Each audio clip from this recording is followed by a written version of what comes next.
Hello students, this is Shivam. बच्चों, verbs आपने पढ़ा था। ये मैं बता दूं कि बेसिक इंग्लिश ग्रामर की क्लास है और इसमें मैंने वर्ब्स पढ़ाया था। और हाँ, एक और मैं इंफॉर्मेशन दे दूं कि इसके ऊपर जो सीनियर क्लासेस के लिए जूनियर इंग्लिश ग्रामर के जो वीडियोज हैं वो भी आपको मेरे चैनल पे मिल जाएंगे। ठीक है, तो अगर आपको जूनियर इंग्लिश ग्रामर पढ़ना है, बेसिक से ऊपर के ग्रामर को, तो आप उस ग्रामर को जाके पढ़ें जो मेरे चैनल पे पहले से मौजूद है। यहाँ देखिए, हम लोग वर्ड्स पढ़ रहे थे। फर्स्ट पार्ट में हमने वर्ड पढ़ा था और उसमें मैंने वर्ब के बारे में बताया भी था, और उसमें हमने हेल्पिंग वर्ब और मेन वर्ब भी पढ़ लिया था कि मेन वर्ब क्या है और हेल्पिंग वर्ब क्या है। तो अब मुझे नहीं लगता कि आपको समझ में नहीं आया होगा। अगर नहीं आया है तो आप फिर से चैनल पे जाके और फर्स्ट पार्ट जो है वर्ब का उसको पढ़ लेंगे।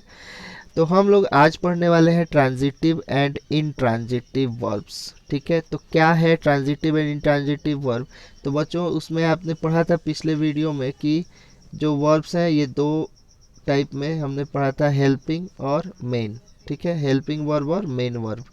तो ये जो मेन वर्ब है ना, इसी मेन वर्ब को हम दो पार्ट में बांटते हैं। मेन वर्ब को हम क्या करते हैं, दो पार्ट में बांटते हैं। एक होता है ट्रांजिटिव और एक होता है इनट्रांजिटिव। यहाँ देखिए, एक ट्रांजिटिव है और एक इनट्रांजिटिव है। ये दोनों हम समझेंगे कैसे। तो देखिए, ट्रांजिटिव वर्ब जो होता है, बिल्कुल ध्यान से देखिएगा, जिस जिस भी सेंटेंस में ऑब्जेक्ट हो। ऑब्जेक्ट का मतलब क्या? तो देखिए, यहाँ लिखा हुआ है ना कि आई ईट अ मैंगो। अगर हम ए मैंगो को हटा दें तो क्या हो जाएगा? सिर्फ आई ईट होगा, मैं खाता हूँ। अब ये नहीं डिफाइन है कि क्या खाता हूँ, लेकिन अ मैंगो लगा देने से क्या डिफाइन हो गया कि मैं आम खाता हूँ। ठीक है, मैं एक आम खाता हूँ। तो जब ए मैंगो लग गया, यही ऑब्जेक्ट है। ठीक है ना? तो इसी ऑब्जेक्ट की बात मैं कर रहा था। और जिस भी सेंटेंस में ऑब्जेक्ट हो, ठीक है, तो उसमें जो वर्ब यूज होता है उसी को हम ट्रांजिटिव वर्ब कहते हैं। ठीक है, जिस सेंटेंस में ऑब्जेक्ट यूज हो, जैसे अ मैंगो यहाँ यूज हुआ था, तो वर्ब जो हो जाएगा वो कौन सा वर्ब हो जाएगा? ट्रांजिटिव वर्ब हो जाएगा। जिस सेंटेंस में ऑब्जेक्ट का यूज हुआ हो उसका वर्ब, यानी उस सेंटेंस का वर्ब ट्रांजिटिव वर्ब हो जाएगा। ठीक है, यहाँ देखिए, यहाँ अगला सेंटेंस है आई लव। ठीक है, आई लव। तो लव तो ठीक है, आई लव सिर्फ कह दूं तो मैं प्यार करता हूँ। ठीक है, लेकिन अगर मैं कह दूं कि यू, या फिर आई लव माई मदर, ठीक है, अगर ऐसे हम लोग कह दें आई लव माई मदर, तो आई लव तो ठीक था, लेकिन किससे प्यार करने की बात हो रही है? My mother. तो माई मदर जो है ये क्या हो जाएगा? ऑब्जेक्ट हो जाएगा। और जब यहाँ ऑब्जेक्ट है वर्ब के साथ, तो वर्ब क्या हो जाएगा? ट्रांजिटिव वर्ब हो जाएगा। He knows this, he knows this. He knows अगर रहे, दिस को हटा दीजिए, तो ही नोज अगर रहता तो ही नोज से क्या हो जाता? वह जानता है। ठीक है, और यहाँ लग गया दिस, यानी वह यह जानता है। दिस, वह यह जानता है। ठीक है, तो यहाँ पे ऑब्जेक्ट लग गया दिस, इसलिए नोज क्या हो गया? ट्रांजिटिव वर्ब हो गया। I read this book, I read this book. I read सिर्फ इतना ही रहता, आई रीड। यहाँ दिस बुक मान लीजिए नहीं रहता। ठीक है, सिर्फ रहता आई रीड। तो जब आई रीड सिर्फ रहता तो हम नहीं डिफाइन कर पाते कि क्या पढ़ता है, मैं क्या पढ़ता हूँ। ये नहीं डिफाइंड होता। यहाँ सिर्फ क्या लिख रहा है? आई रीड, मैं पढ़ता हूँ। लेकिन फिर क्या लग गया? यहाँ लग गया दिस बुक। ठीक है, I read this book. What read? तो दिस बुक।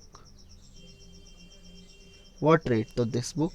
तो रीड क्या हो जाएगा? यहाँ पे ऑब्जेक्ट मिल रहा है दिस बुक, तो यहाँ ऑब्जेक्ट मिलने की वजह से ये वर्ब क्या हो जाएगा? ट्रांजिटिव वर्ब हो जाएगा। यानी जिस भी सेंटेंस में ऑब्जेक्ट रहेगा उसका वर्ब क्या हो जाएगा? ट्रांजिटिव वर्ब हो जाएगा।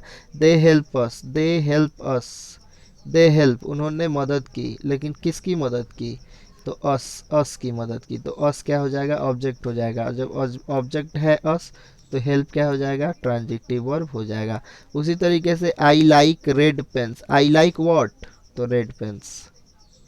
आई लाइक सिर्फ रहता है कि मैं पसंद करता हूँ। ठीक है, तो यहाँ क्या जुट गया? Red pens. ठीक है, या फिर आई लाइक जलेबी। मान लीजिए, या फिर आई लाइक रसगुल्ला। ठीक है, तो ये आई लाइक जो है इसके साथ हमने क्या एक्स्ट्रा कुछ चीज़ जोड़ी जो बता रही है कि हाँ मैं ये चीज़ पसंद करता हूँ, रेड पेन्स, रसगुल्ला, या फिर मान लीजिए कि बुक, कोई बुक हो सकती है, I like books, I like history books, I like grammar books. तो इस तरीके से आई लाइक जो है ये तो मेन था, लेकिन इसमें ऑब्जेक्ट क्या जुट गया, रेड पेन्स जुट गया, इसलिए रेड पेन्स ऑब्जेक्ट है, इसलिए लाइक क्या हो जाएगा, ट्रांजिटिव वर्ब हो जाएगा। यानी यहाँ पे लाइक वर्ब है और इसका जो ऑब्जेक्ट है रेड पेन्स है, और जब ऑब्जेक्ट है किसी भी सेंटेंस में तो उसका वर्ब क्या हो जाएगा, ट्रांजिटिव वर्ब हो जाएगा। आई थिंक आप समझ गए होंगे। ये बहुत ही आसान सा कंसेप्ट है, इसमें कुछ ज़्यादा प्रॉब्लम है ही नहीं। ठीक है, यहाँ पे देखिए मैंगो यू दिस बुक अस, ये सब मैंने अभी जो बताया है ऊपर वाला वही यहाँ पे भी लिखा हुआ है। आगे आते हैं इंट्रांजिटिव वर्ब में। इंट्रांजिटिव वर्ब में कहता है कि जिस क्रिया के बाद कर्म का प्रयोग नहीं हुआ हो, यानी अब ठीक उसका उल्टा, जो आपने इसके पहले पढ़ा है उसका ठीक उल्टा आप समझ लीजिए कि जिस सेंटेंस में ऑब्जेक्ट नहीं हो। ठीक है, जिस सेंटेंस में ऑब्जेक्ट नहीं हो, तो जब ऑब्जेक्ट नहीं रहेगा तो उस सेंटेंस का वर्ब क्या हो जाएगा, सीधी सी बात है, इंट्रांजिटिव हो जाएगा। जैसे यहाँ देखिए आई ईट है, आई ईट वॉट, कोई आंसर नहीं।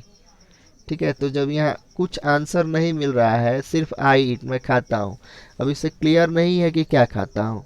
ठीक है, अगर यही रहता आई ईट अ मैंगो, यहाँ क्या रहता आई ईट अ मैंगो, तो मैंगो रहता तो ऑब्जेक्ट जुड़ जाता। ठीक है, जब ऑब्जेक्ट जुड़ जाता तो ऑब्जेक्ट जुड़ने के साथ ये क्या हो जाता, ऑब्जेक्ट जोड़ने के बाद ये ट्रांजिटिव वर्ब हो जाता है, ईट क्या हो जाता है, ट्रांजिटिव। लेकिन अभी यहाँ ऑब्जेक्ट नहीं है, यहाँ ऑब्जेक्ट नहीं है, नहीं समझ में आ रहा है क्या खाता हूँ, तो जब ऑब्जेक्ट नहीं है तो ईट क्या है, इंट्रांजिटिव वर्ब है, ऐसा वर्ब है जिसके साथ ऑब्जेक्ट नहीं जुड़ा हुआ है। I am laughing, I am laughing दो वर्ब्स हैं, मैं हंस रहा हूँ है। ठीक है, लेकिन क्या क्या की क्या कहने पे इसका आंसर मिलेगा, मैं क्या हंस रहा हूँ, इसका आंसर मिलेगा, नहीं मिलेगा ना। तो इसलिए ये क्या हो जाएगा, लाफिंग क्या हो जाएगा, इंट्रांजिटिव वर्ब हो जाएगा। आई गो टू स्कूल। ठीक है, गो यहाँ पे क्वेश्चन लगा के पूछिए व्हाट, क्या जाता है, क्या क्या जाता है, आई गो टू स्कूल क्या जाता है, अगर हम पूछ दें तो इसका आंसर मिलेगा, नहीं मिलेगा। तो इसलिए गो क्या है जी, इंट्रांजिटिव वर्ब है। यहाँ टू स्कूल को ऑब्जेक्ट नहीं मान सकते। ठीक है, यहाँ पे हमें हमेशा वर्ब में वाट लगा के क्वेश्चन करना होता है, अगर उसका आंसर मिलता है तो हम सेटिस्फाइड होंगे, तभी क्या होगा, उसका वर्ब ट्रांजिटिव या फिर इंट्रांजिटिव होगा। यहाँ इंट्रांजिटिव वर्ब है क्योंकि ये ऑब्जेक्ट नहीं है। ठीक है, ही रन्स फास्ट, देखिए ही रन्स फास्ट, रन्स। ठीक है, तो रन्स में वाट लगा के पूछे, वाट रन्स, समझ में नहीं आया, कोई आंसर नहीं। तो इसलिए ये सब क्या है जी, इंट्रांजिटिव वर्ब है। आई थिंक आप समझ गए होंगे, ये बहुत आसान है। कह रहे हैं कि बहुत से लोग यह समझते हैं कि ईट, बीट, रीड इत्यादि क्रियाओं का प्रयोग हमेशा ट्रांजिटिव वर्ब की तरह होता है, परंतु ऐसी बात नहीं है। जब तक क्रिया के बाद कर्म का प्रयोग नहीं होगा तब तक उस क्रिया को हम ट्रांजिटिव वर्ब नहीं कहेंगे। क्रिया के बाद ऑब्जेक्ट यानी कर्म का यूज होगा तभी हम ट्रांजिटिव वर्ब कहेंगे, नहीं होगा तो ट्रांजिटिव वर्ब नहीं कहेंगे। कर्म और पूरक कंप्लीमेंट में अंतर है, ट्रांजिटिव वर्ब होने के लिए कर्म का रहना आवश्यक है, ये तो आप ऊपर ही पढ़ चुके हैं। आइए अब हम समझते हैं यहाँ पे थोड़ा सा कि कैसे। देखिए यहाँ इंट्रांजिटिव वर्ब है और यहाँ ट्रांजिटिव वर्ब है। ठीक है, यहाँ सिर्फ आई ईट है, यहाँ पे सिर्फ आई ईट है, इसलिए ईट क्या हो जाएगा, इंट्रांजिटिव वर्ब हो जाएगा। ट्रांजिटिव वर्ब में आते हैं तो आई ईट के साथ जुड़ जाता है a mango, I eat, eat what क्या खाता है, तो अ मैंगो, मैंगो खाता है, तो अ मैंगो जब जुट गया तो ये ट्रांजिटिव वर्ब हो जाएगा। I eat on the table, I eat on the table.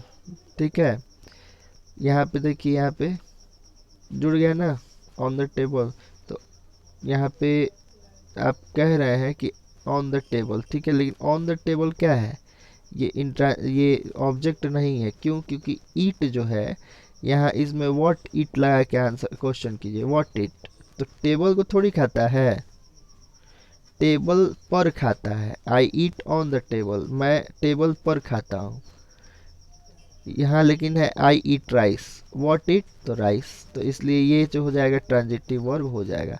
He reads सिर्फ है, यहाँ ही रीड्स अ बुक है, अ बुक जुड़ गया तो इसलिए ये ट्रांजिटिव वर्ब हो जाएगा। लेकिन यहाँ सीधी सी बात है, कहीं भी अगर हमें पता करना है कि ट्रांजिटिव वर्ब है या नहीं तो वहाँ व्हाट लगा के क्वेश्चन कीजिए, या फिर हुम लगा के। हुम मीन्स होता है किसको, व्हाट मीन्स होता है क्या, ठीक है, और हुम मीन्स होता है किसको, ये दोनों लगा के क्वेश्चन कीजिए।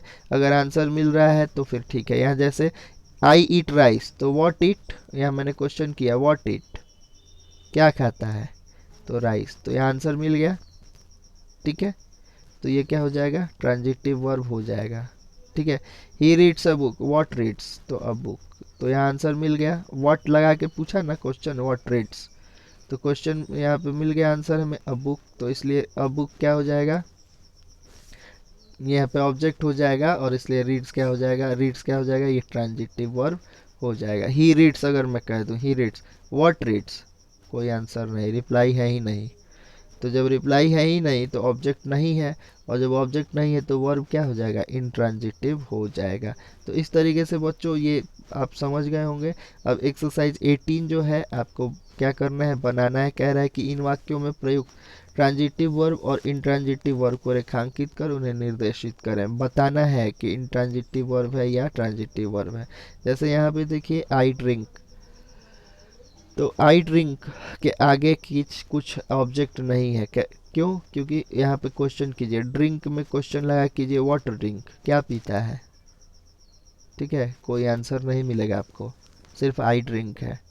आई ड्रिंक लस्सी होता, आई ड्रिंक मैंगो जूस होता तो ऑब्जेक्ट होता, और जब ऑब्जेक्ट होता तो ये ट्रांजिटिव वर्ब होता, लेकिन कोई आंसर नहीं है, आगे कुछ जुड़ा नहीं है, इसलिए ये इंट्रांजिटिव वर्ब हो जाएगा। आई ड्रिंक, अब देखिए यहाँ पे आई ड्रिंक मिल्क, यहाँ क्या जुड़ गया, वाटर ड्रिंक तो मिल्क, आंसर मिल गया ना। तो जब आंसर मिल गया तो ये वर्ब ट्रांजिटिव वर्ब हो जाएगा। तो बच्चों इस तरीके से ये बनेगा, और आपको क्या करना है कि इसे बनाना है, ठीक है। इसको सॉल्व आप करें, ये बहुत आसान सा कंसेप्ट है, इसमें ट्रांजिटिव और इंट्रांजिटिव वर्ब आपको बनाना है। इसको रोक के आप इसको बनाएं, पॉज कीजिए और इसको पॉज करके आप सॉल्व कीजिए, ठीक है। ये बहुत सा आसान सा कंसेप्ट है, अब इससे आसान कंसेप्ट कुछ नहीं हो सकता। 12 ही क्वेश्चन है, इससे आगे क्वेश्चंस नहीं है, ठीक है। तो इसको आप रोक के बनाएंगे, ट्रांजिटिव और इंट्रांजिटिव वर्ब को आप निकालेंगे, ठीक है। आज के लिए इतना ही, थैंक यू।